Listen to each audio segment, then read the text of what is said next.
Hey guys, welcome to another episode of the Tampa Bay Real Producers Podcast. This, of course, is the podcast that is made for real producers, by real producers, and with none other than real producers and the partners of Tampa Bay Real Producers. This is part of our partner series today with one of our partners, Team Katie, the mortgage lady, right? Yay! Katie Weldon is in the house. Excited to have you here, Katie. Thank you for having me. Yeah, no doubt. I'm excited to kind of dive into your story a little bit more, and for people who might not have met Katie yet, get you kind of out there so people know who you are. Thank you. Katie has come here from Massachusetts not that long ago. Yes. So we're going to start with that. We'll start with your background. Okay. What brought you to Florida? Let's tell people a little bit more about that. And Sure. How did you get yourself hooked up in the whole crazy world of lending? All right. So I have a background in hospitality and sales I did copier sales with Xerox.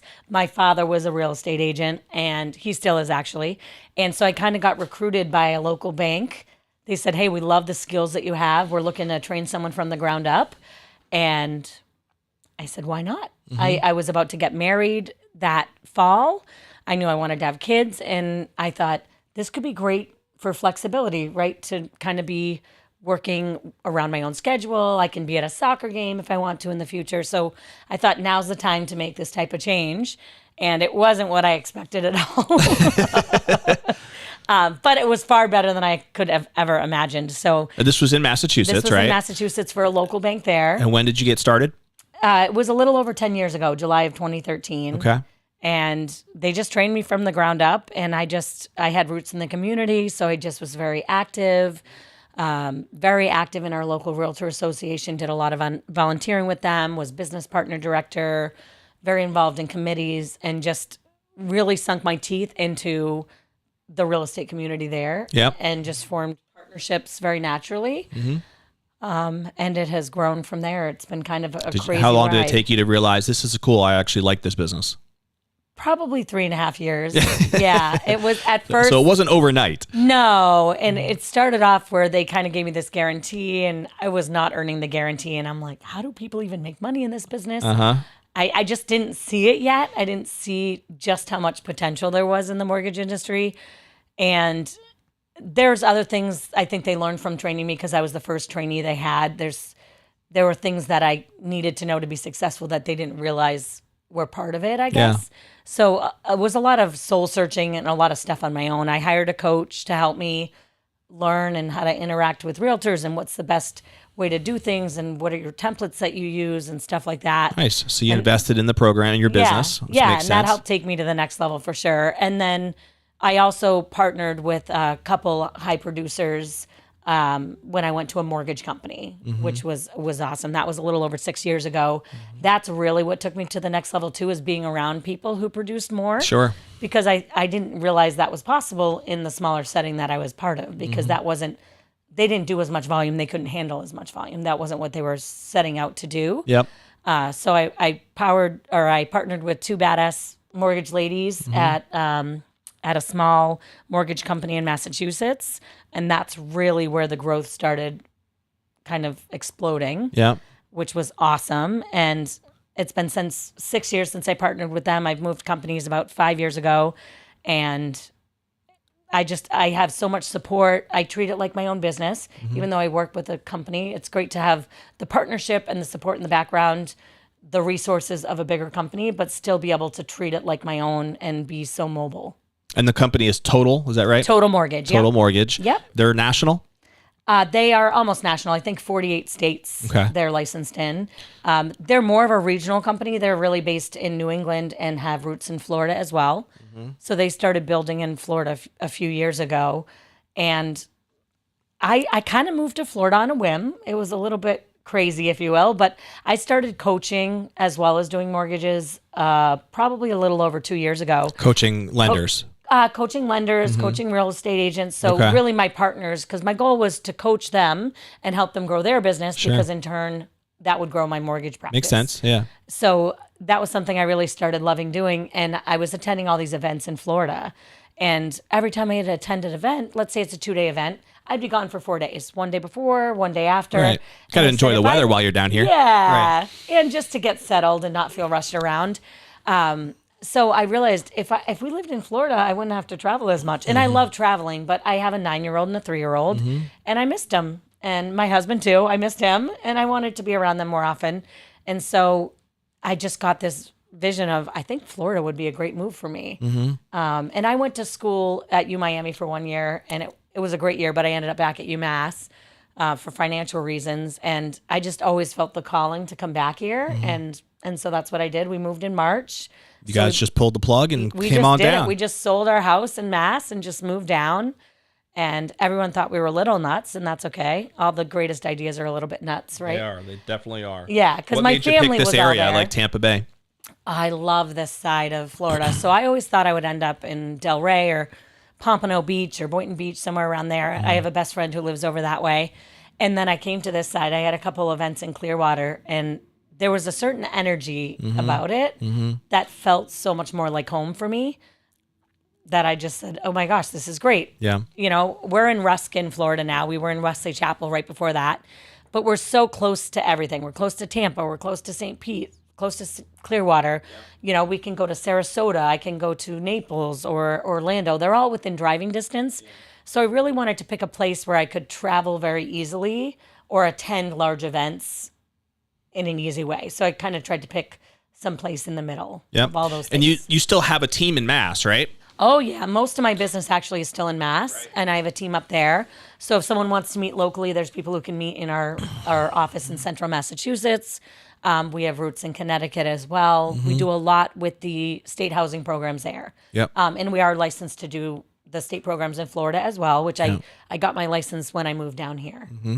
Very cool. Yeah. And so your time is focused really in this market, I think, for now, in terms of Florida and your connections and what you're looking to build down in this area. Yep. How long were you in the lending business before you started building a team? Was that something you were planning to do from the get-go, or did that happen just... It kind of happened organically. I just started doing so much volume that I couldn't handle it on my own. I started kind of doing a disservice to my clients because there's just only so much you can do when it's just you. And so I started by adding people in the background, and then I realized that there were certain things I was better at than others. And so I started building the team to help with the actual origination piece, which is awesome because right now I'm doing this podcast, which is amazing. And I love talking about what we do, but that means I'm not available. So I need to make sure someone else is. Yep. And your team that you have really that has been, I guess, Mass focused also could help with the Florida transactions and Florida business. 100%. So I would say the last time I met with a client in person, maybe 3 years ago. It's just,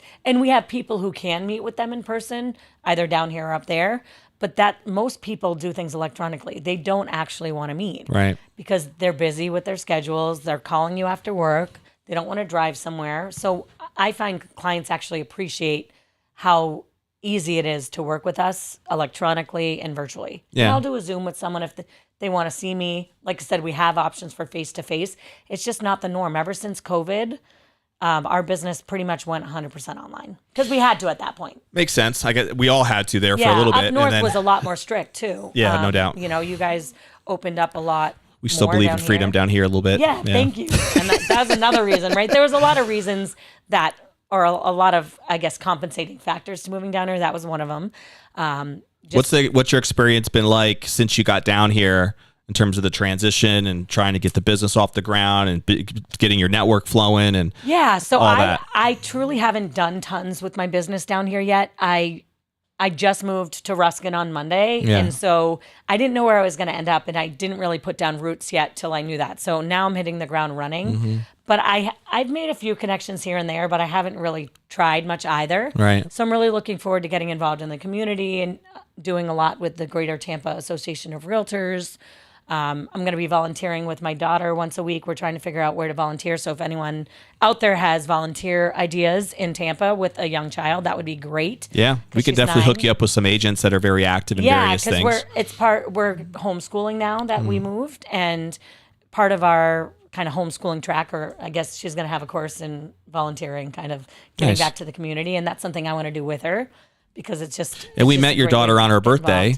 Yeah. She came to our masquerade party. She was such a superstar She was that night. really cute. That was awesome. And it was definitely one of those core moments that you remember as a kid that I know she's going to be 27 and be like, Mom, remember when I was... How come you didn't bring me to more parties like that? She's already asked. Well, she didn't. She was very upset she couldn't go to the Christmas party. I think that was probably better off that she didn't. But I said, it wouldn't be as special if you did. But, if you came to all of them, that's right. Oh, yeah, and she still tells everyone about the gift card she got as a gift, too. That's because cute. there was an agent, I think, who was nice enough to... Well, Lori from Milestone. Lori. Yeah. Yes, Lori from Milestone Title. Shout out to Milestone, Tony and Lori over there. Oh my gosh, she was amazing. She still talks about it, and she still has money on that. She refuses to spend it. She's waiting for the right thing. So she's like, I have $100 in Amazon. I'm like, great. That's fantastic. That's awesome. Yeah, so she was very excited about that. But we're building roots down here and just starting to get more involved. And what type of agents do you love working with? What are some things that you look for and just that make great relationships for your business? Yeah, I love working with people who also have teams because they get the value of not necessarily me doing the pre-approval.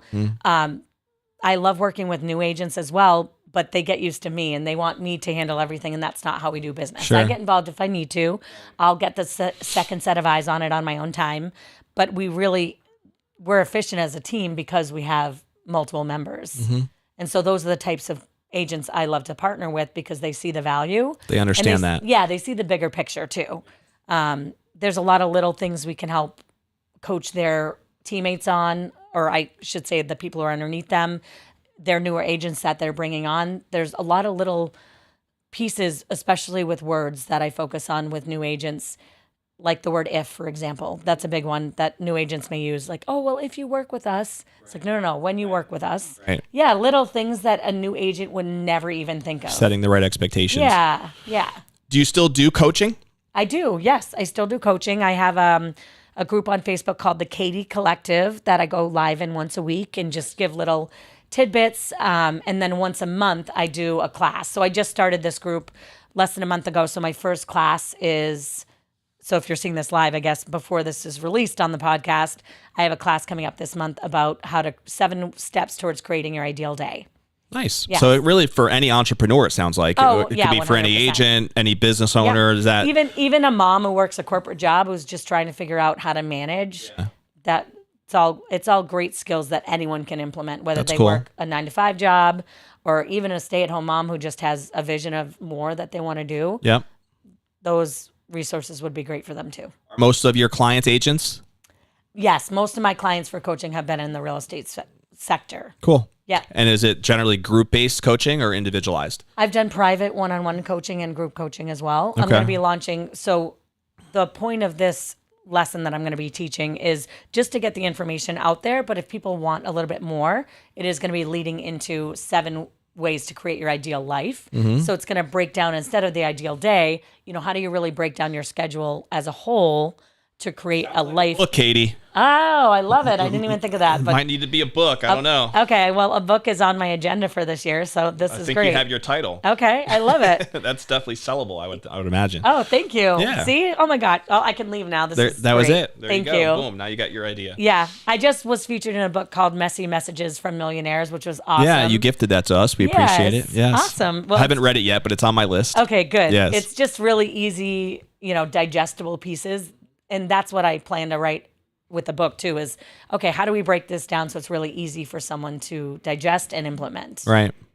What do you think are some specific things that agents, either maybe there's misnomers out there that you've seen over your years revolving around the lending space, right? Yep. That agents have misconceptions that they believe in some way, or just anything you feel like would be important for them to be aware of, maybe even in this market, if it's market specific? Yeah. So for newer agents, I find that some of them feel like they're doing a disservice to their clients if they have a higher rate, but they're actually not looking at the terms of everything together, because I could charge someone $10,000 and give them a lower rate, but that might not necessarily be best for their situation. Right. So a newer agent coming in, they think rate is the number one thing, and they're going to be burned a little bit because, like I said, I could give someone the best rate, but that might not be what makes sense for them. Yep. Or that might cost because them of the more origination in the long run. costs and all that stuff built in. Or it might not be the best program. Like FHA loans, those are backed by government. They could have a better rate than a conventional loan, but that might limit the property. That might give them more a higher mortgage insurance rate or something like that. So overall higher payment. So that's one big misnomer that people believe.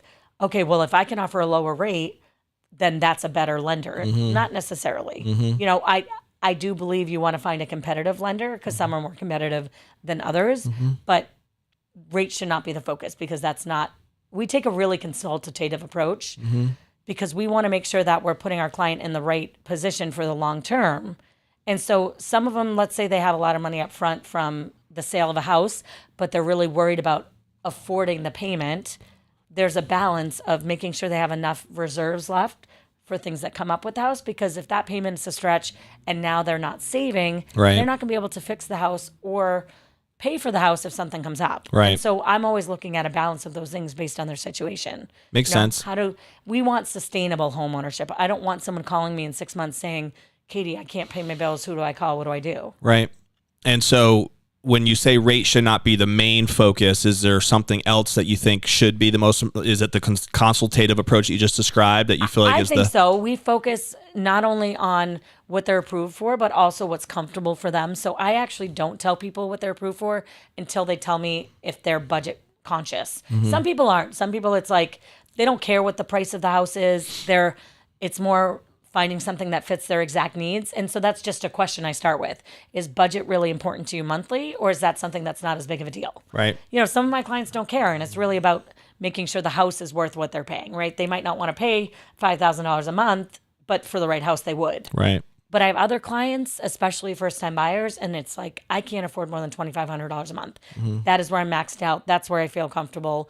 And so rather than saying, great, you're approved for $600,000, it's like, okay, well, what matches up with that payment? And where does that put you based on what you're looking at, where you're looking for a property?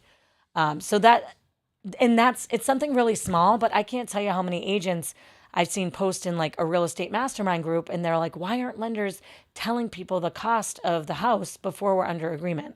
So what's happening is people are getting pre-approved for the amount that they're pre-approved for, and then they're finding a house, and then they're going under agreement. Now they're buying it, and they get all their loan disclosures, and they're like, wait, I can't afford $4,000 a month. That's what this is? Because no one ever talked to them. So we make sure they understand the payment, they understand what they're bringing to closing, and that they're comfortable with those terms, because Deep into it. yes, exactly. Yeah. Nothing is worse than looking for 4 months, finding your dream house, and then having someone tell you what the price is and they never did before. Right. Now that makes all the sense in the world. Working backwards, I think identifying that And first. it's very easy to include in the process. So that's just something we do on our calls. Like Right. it's included in the process. It's not extra. It's a question we ask as Yeah. part of our kind of list of questions to make sure we touch upon. Are there some best practices that you've experienced in working with agents, like things that you've seen them do that have made the process go really smooth? Yeah. Compared to maybe the opposite, where some things that they've done that have So hindered the process? Yes, there's a lot of things, but I'll mention a couple. One of them is just responsiveness.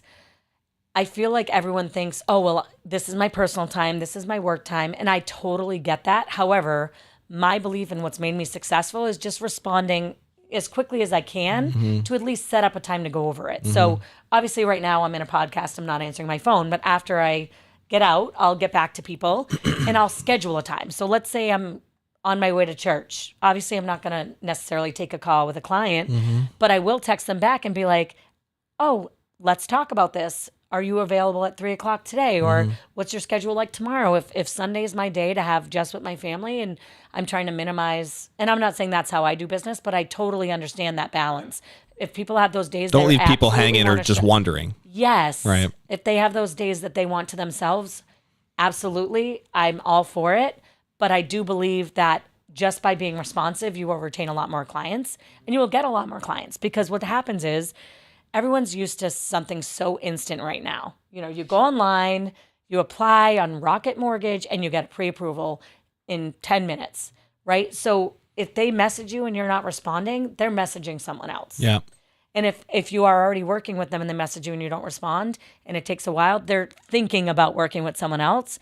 And so for a newer agent, I just urge you just to get back to people quickly. It doesn't mean you have to drop everything right then and take a whole meeting, Right. but set something up. Yeah. It's wild. Show that you're paying attention. Yes. Right. Yes. And no offense to Florida, but it's something I haven't seen as much here, you know? I mean, and I'm people like, are a little slower in Florida it's just a than little slower Massachusetts. paced. And I do believe that being fast paced is what makes me successful because it keeps the momentum going and Yeah. it keeps you excited. Clients can feel that energy. I'm big on energy. And it just, to me, you're setting yourself up for more success. I get it. You know, Anything else? The other thing is making a schedule. So I find a lot of realtors they're very willy-nilly with their schedule, especially with meetings. Like they might set a meeting with me or plan to attend a training, and then someone wants to see a house and they drop everything. But a couple things. One, if you're busy and people know you're busy and worth it, they will wait to see you. Yeah. You know, They respect you more. Yeah. No, Right. If I'm waiting to see a specialist for a doctor who's one of the best in the country, I will take whatever time he has, even if it's in 3 months, if I need him. Right. You know, and I'm not saying that you should put people off that much, but it's okay to say, I'm already tied up at that time, but can you? But I find a lot of agents, they worry that they're going to lose someone. And so they don't go to the things that are important to growing their business, like a training or, you know, meeting with a partner or something similar. Yeah. No, that's good Something stuff. with their kids. I could see that coach coming out of you right now. Yeah. Yes. I mean, I think that's an important piece to have is just like honoring your schedule. It's so important. Right. And that's one of the things I talk about in my 7 steps to creating your ideal day is really honoring what you've put together. Because when you have things in your schedule that you constantly aren't attending, there's an energy behind it that you're going to feel. And it almost feels like judgment and disappointment because you're missing doing the thing you said you were going to do. Yeah. And when you stick to it, it's effortless. Yeah. There's And also a it's easy to power schedule. in what's called completion. Yes, 100%, because you're doing what you said you were going to do. Yeah. And clients respect that. They don't want someone who's available at their beck and call. They want someone who does a good job. Totally. Yeah, I agree. And it's funny because these are basic things that I think we've all heard. And some people, though, are just great at executing and others really aren't or struggle with that part of the business. And I think there's a cool exercise that I've had some of my coaching clients do, and I've done it myself, which is just like a time inventory that's sheet one before. of the steps. Yeah, it's very You have to basic stuff, inventory where right? you're spending But actually your time. tracking like how much of your time is really dedicated to revenue generating activities versus just busy stuff, right? Yep. And it's kind of a pain in the ass to do it. Most people don't want to take the time to actually like track that. But man, it's really, every time I've done it, no matter how evolved I feel like I get in my business, it's eye-opening where time really goes. Yep, I agree. And I find gaps in my schedule all the time. Yeah. And it's like finding gold or money in your couch cushion. It's like, oh my God, this is awesome. Yeah, it's very true. Yeah. And I think the thing that happens with realtors especially is a lot of people, when they're getting into the business, they choose it because of its flexibility, but they have to still have things that are more concise and things that are more, I'm trying to think of the word. I'm drawing a blank on it, but like having a plan, right? You still need a plan. It's great that you can do whatever you want with your day, but if you're at TJ Maxx for 2 hours on a They need Tuesday, some structure. Yeah, structure. Well, I don't know why I was blanking on that word. Right. We just talked about it, but the flexibility of real estate in itself means that you have to take the structure into your own control. Right. One of my mentors used to always preach to me the concept that you're either going to be disciplined enough that you can create your own schedule and actually do it, or you're going to end up working for somebody else who creates a schedule and hires you to do it. Yeah, right? I love that. And so that's I have really no how we all interest in kind doing of that for someone else. exactly. Now, once you figure it out, That's the on your own. reality of the world. And, you know, let's be real. In the real estate world, there are so many agents out there. I mean, we just got our new list for this year, and I always study the data and look at the numbers. And we, with Real Producers, Tampa Bay Real Producers, we focus on the top 500. Yep. But there's 17,000 agents out there in Tampa Bay alone who did at least one deal last year, just under 17,000 in the 3 counties. And most of them, if you look from 501 to 17,000 on the list, they average 5 transactions per agent for that big group. If you look at the top 500, they average 55 per agent. Yep. And then the volume numbers, of course, speak for themselves. And so it's funny when you think about what are the habits that the top 500 have that the rest maybe are not implementing. And a lot of it is just this basic stuff. Yeah. Schedule And management, people think it's execution. so much harder. Right. It's not any magical listing presentation. It's actually a lot easier to be busy and to be more successful. Yeah, no doubt. People make it hard on themselves because they kind of overthink it. No doubt. I completely agree. And I feel like we can spend a whole podcast just talking about coaching elements because there's a lot there. Yes. And I know that we both have appointments at 12, so we're gonna pivot from there. But I think that'd be worth a conversation for someone to even reach out to you and talk some more about these different principles. So, is there anything else you feel like is relevant from a lending finance side, whether it's market specific or just timing specific, that you think you want to get out there at all for now? I think the other thing to look for when you're working with a partner is you want to find someone who's willing to do the hard things sometimes, because we can all get these loans that are super easy and fly through, but who are you going to get that is, I just recently had someone who had to pay off all this debt. They had to sell 2 houses to buy this current house, and 4 other lenders had turned them down. And so you have to have someone who's willing to I love a good puzzle, escape rooms, all roll that your stuff. sleeves up and get dirty. Yeah. And so for me, it's a fun challenge. I'm like, I just get an instinct about it too. So I'm like, we can totally do this. And I told everyone, hey, listen, this is a Hail Mary, but they knew the sellers and the buyers were okay with waiting. And I said, this is a Hail Mary, and we closed it. Yeah. And so having someone. Is that what you think, Katie, I was going to ask you, what do you think separates working with a specialist or a professional like you are, and you've built your brand, versus a Rocket Mortgage, like you mentioned earlier, you can get a quote in 3 minutes, right? Online. What do you think are the real differences between those experiences? Is it kind of what you just described? Well, the consultative part, Rocket Mortgage isn't talking to you about what your payment's going to be and making sure you're comfortable with it. Yeah. I can almost assure you. There could be a lender with Rocket here and there that do that, but in general, that's not something that they pride themselves on. Right. We do a lot of takeovers too, so we tend to get the loans that are falling apart at other places.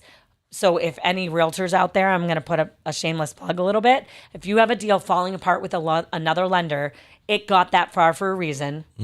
We love to take them over. We could close it in 7 business days. That's the required time frame from when you send out disclosures to closing. We love those, because if they got so far that they're a week from closing and then it falls apart, we know the problem. Yeah.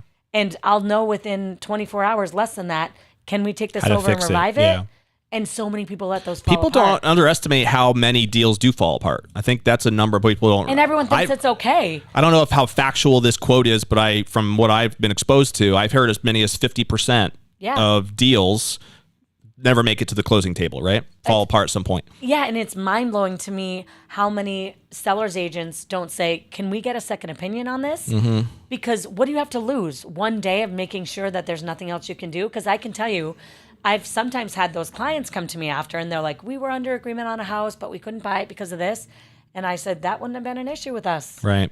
Because some lenders have what's called overlays, which are extra requirements. We don't have any extra requirements. It's all bare minimum based on guidelines. There's also different interpretations of certain things. And I always focus on, okay, what's the guideline and can this match up with what the guideline is and what it says? And what's my presentation of that as well? So I'm always thinking of things like that other lenders might not be. They're looking at it one way. We're looking at the same book, but 2 different sides, right? One might be black, one might be gold. And they're saying, but these are black. And I'm saying it's gold. I'm on the other side. Right? Just got to flip it around a little bit and look at it from a different direction. Yeah. So anyone who has deals that fall apart, please don't let them do that. If the buyer is willing to get a second opinion, it literally takes less than 24 hours for us to figure out, does this make sense to move forward or do we just move on? Yeah, it also speaks to why it's important to have multiple lender partners, right? To just know that you have certain people that can do even just little things differently that might be able to be the little thing you needed to get it to the finish line, right? Yeah. So, and I'm not saying a deal doesn't fall apart sometimes with finding out something or that you weren't expecting or someone gets laid off. There's very legitimate reasons here and there. But I want to say our fall through rate was like 1% or 2%. It was so low compared to what we do for volume.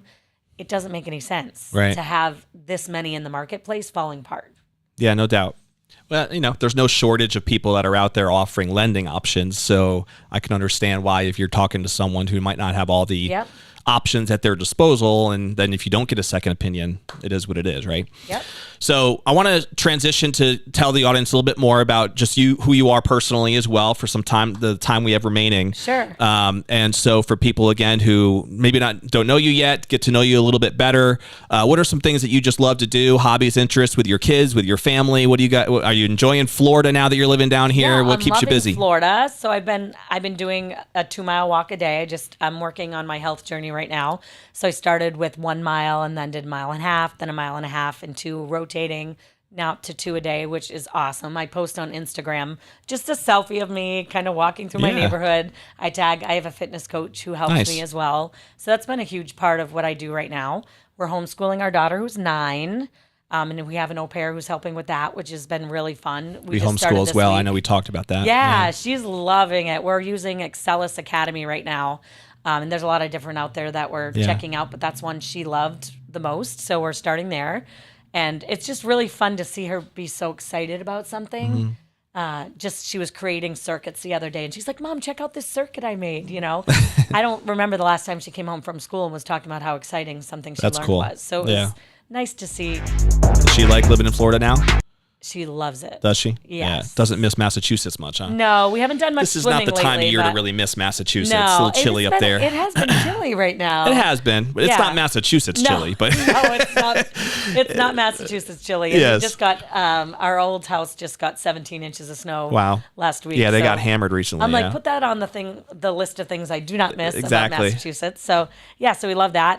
My husband and I like to do date nights once a week. So we're checking out lots of different things in Tampa. We love escape rooms. We would love to start doing dance lessons. I think it would be really fun. That's cool. Just to salsa, waltz. What are you into? I would love salsa. That would be really fun. That's the fun dance, right? Yeah. Yes. Yeah, just a little like Latin flair. Yeah, right. Yeah. I know you're into like different coaching programs. You already mentioned your own, but we talked about you a part of what's the name of that group again that you go to? Oh, Board of Advisors. The Board of Advisors. So Board of Advisors is out of Tampa now, and it's a high-level mastermind. People from all over the country, and just the quality of people in the group are just incredible. A lot entrepreneurs, most of them, right? Most of them are entrepreneurs. A lot of them have had big exits from selling companies, and they're looking for the next thing. They're just a lot of partners, a lot of resources. So if you're an entrepreneur in the Tampa area, I would love for you to be my guest. We're going to be meeting February, I want to say the second week of February, so maybe like the week of the 11th. I'm not. And you do them quarterly, I think, right? We do quarterly meetings, yep. And it's been such a valuable group. And what's crazy is I joined the group before moving down here, so it was just very serendipitous that now I was down here and able to make connections before I moved. Yeah, so that's perfect. Awesome. No, it sounds like a great group. I know Kevin Harrington, I think you said, was a part of that or is a member of it. I know he's a pretty big name here in Tampa Bay area in St. Pete. And I know there's there's a good like track record of people that are involved with it and success. So I wanted to get that out there. And it just keeps me accountable. I really like to revisit my goals every 3 months. Yep. So it's just a really good way to rev things up, because when you go to these events and you're around all these people, your brain explodes, you get excited, and it's just a way to keep that momentum throughout the year. No doubt. Accountability is huge. Yep. Do you have a favorite sports team? I'm Boston Red Sox and the Patriots right now. I'm a New York guy, so we got issues. Yeah, my husband's a Giants fan, huge Giants fan. Yes.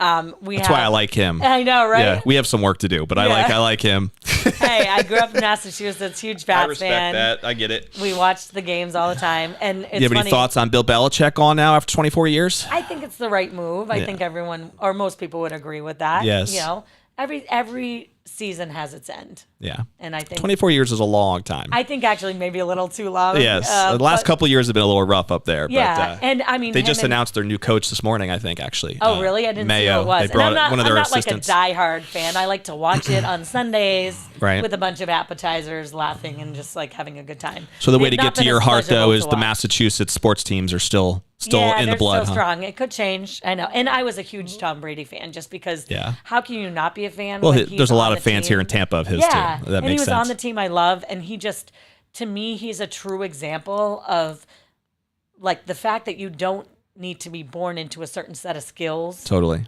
to be successful. His story is inspiring. Yes. But no doubt. Yeah. Yep. I mean, drafted in the 6th round. I know, like an underdog. Just the greatest ever now. And the energy he brought to the team, like the collaboration. Yeah. From what I hear, it was just incredible. Yeah. The leadership skills came out. Yeah. And I do a lot of things with other mortgage people too. Some people think, why would you want to be friends with other mortgage people? They're your competition. And I don't look at it that way. Right. I believe that competition happens at the bottom, collaboration happens at the top. Amen. And so that's the other thing. If you're a lender in the area and you're looking for partnerships with other lenders, people to meet on a regular basis, I would love to make more connections that way as well. No doubt. That was something I had up north. I could always refer something that we couldn't do, whether, we can do a home equity, but like a local bank might do it better. So I love to have those resources for my clients to say, listen, we offer it. It's not our bread and butter. Here's who to call. And then, if cool. you want to refinance or purchase again, give me a call.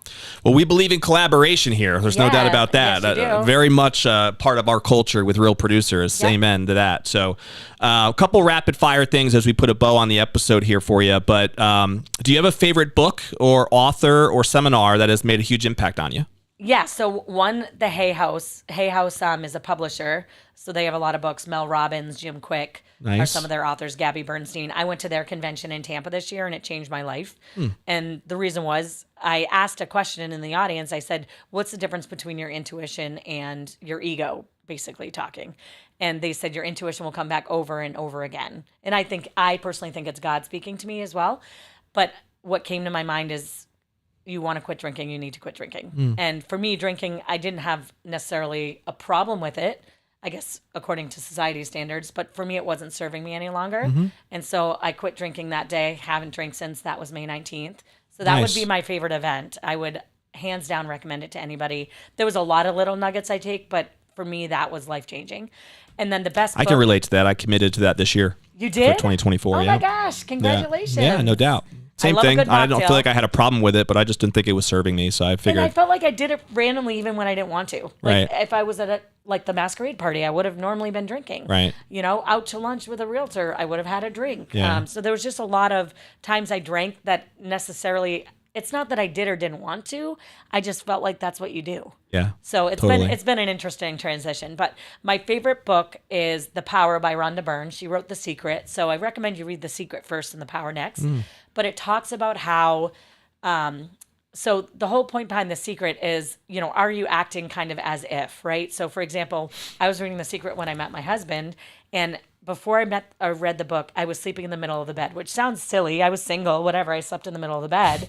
But it told me to, if you want someone on the other side, you really need Practice to be moving on over. one side, right? And so I started sleeping on one side of the bed, and it's just That's funny. like it's a random little thing. But The Power talks about how there needs to be love and gratitude also behind what you want, right? So it's an energy behind it more than just a thought. Yeah. But I think also being prepared, if you have a goal to go out of the country, right? Oh, my dream this year is to go to Amsterdam, but you don't have a passport. Are you really preparing yourself for that dream? Right. And so there's a lot of little tidbits in both The Secret and The Power by Rhonda Byrne. I haven't heard of The recommend Power. Audible. I've read The Secret and saw the video and all that The stuff, Power, but I I have not. loved it. And I love the Audible because But I like the manifestation that you're talking about. Yeah, I think she's Australian, but she has a really cool voice.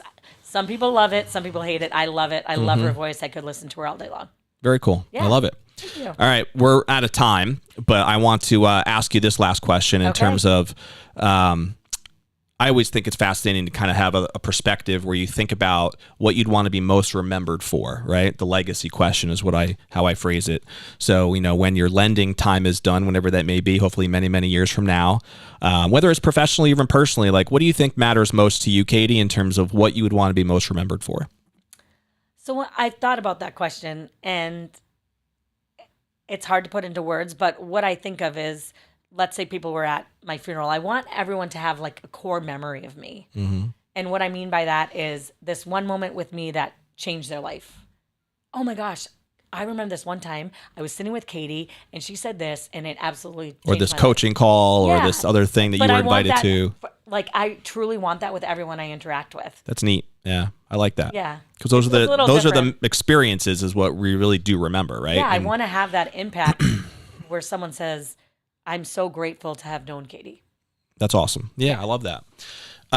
If someone wanted to pick your brain, whether it's a lender partner, whether it's an agent, whoever it may be, who wants to just talk to you more about your background, your coaching expertise, lending in general, what's the best way to do it? So either Facebook or Instagram. I'm big on both of them, but Facebook is Katie Weldon, KatieWeldon. And at Instagram, I'm at the Coach Katie. So TheCoachKatie. Awesome. We'll get that up on the description too, on the YouTube channel. Perfect. And on all of the other platforms that this shows up in. Awesome. So we're going to end the episode the way we always do, with a challenge. And there was a lot of content that we were able to dive into, even in a shorter time that we had. And so we'll have to have Katie back to even dive into deeper about some of the coaching principles that I know I can talk to you for a long time about.